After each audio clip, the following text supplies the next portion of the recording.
Imagine this. You have no cranes, no trucks, no computers, and your boss just handed you a to-do list. Move 2.3 million stone blocks, stack them perfectly, finish in 20 years. Oh, and each block weighs as much as a car.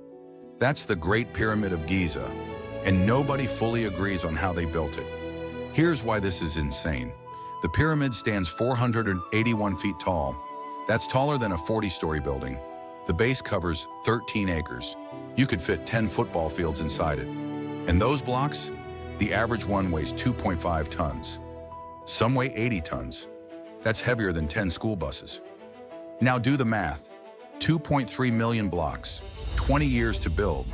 That's one block placed every 2 minutes, day and night, for 2 decades straight, with no electricity, no steel tools, no GPS. And yet, it's still standing, 4,500 years later. So how did they actually do it? First problem, the stone. Most of the blocks came from a quarry right next to the pyramid site. Limestone, local, abundant.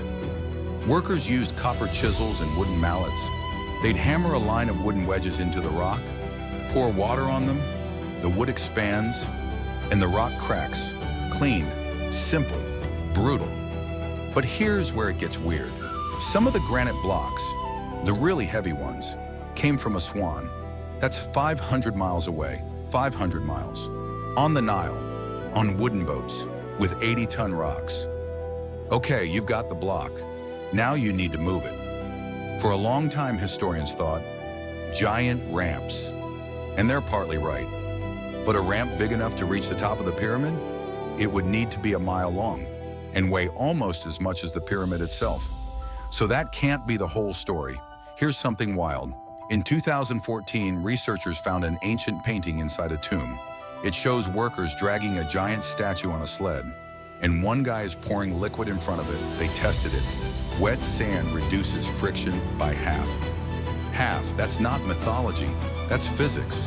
And it probably moved millions of tons of stone. Moving the blocks horizontally, solved, but getting them up, that's the part nobody agrees on. Theory 1, external ramp. Works for the first half, falls apart for the top. Theory 2, internal spiral ramp. The French architect Jean-Pierre Houdin proposed this in 2007.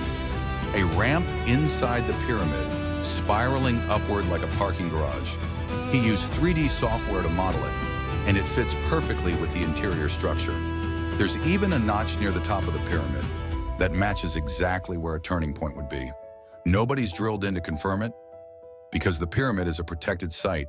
So that mystery, still officially open. Stop. Before we get to the twist, let's talk about alignment. The Great Pyramid is aligned to true north, not magnetic north, true north. And it's off by just 0.5 degrees. That is more accurate than the Greenwich Observatory in London. Built in 1675, with telescopes, with precise instruments, the Egyptians did it better. In 2500 BC, with sticks and stars. How? They likely used a star called Thuban. It was the pole star back then. They tracked its arc across the sky, found the exact midpoint, and oriented the entire structure to that invisible line. That's not primitive, that's genius. Okay, here's the part that messes with your head. For 200 years, we assumed the pyramid was built by slaves. It became a cultural fact. Movies, textbooks, documentaries, all said the same thing. Slaves built the pyramids. Except, in the 1990s, archaeologists found the workers' village, and it looked nothing like a slave camp. The workers had their own bakeries, their own breweries. They ate beef, which was a luxury in ancient Egypt.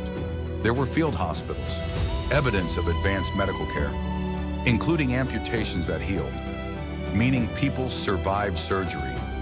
The graffiti on the blocks? Work gangs gave themselves names like Friends of Khufu and Drunkards of Menkar. These weren't slaves, these were proud workers, some of the most skilled people in the ancient world. And that changes everything about how we imagine this place. Here's what I keep coming back to. Every single block in that pyramid was touched by a human hand. Someone measured it, someone cut it, someone dragged it, Someone lifted it into place, and they did it so well that 4,500 years later, it's still the most precisely built structure on Earth. No CAD software, no laser levels, no blueprints on a screen, just people who were really, really good at their job. The Great Pyramid isn't a mystery because it's impossible. It's a mystery because it makes you realize humans have always been capable of impossible things.